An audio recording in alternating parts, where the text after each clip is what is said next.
People have been asking me for an update on the Bad Boy Maverick. We've had it about a year now, and I don't really have a lot to report on it. It's been great. I love it. I don't wish that I would have purchased a different unit or anything like that. It's only got 29.2 hours on it. I've had, like I said, zero issues. Motor's great. It cuts great. I haven't even sharpened the blades yet. I did the oil change, one oil change on it at the recommended, I think it was 10 hours.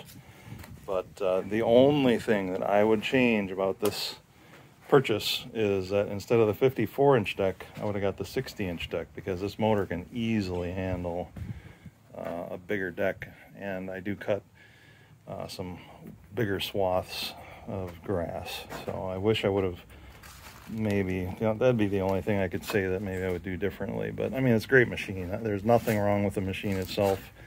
I don't know what else to say. It's been flawless, and I've very much enjoyed using it. So still highly recommended 1 year later.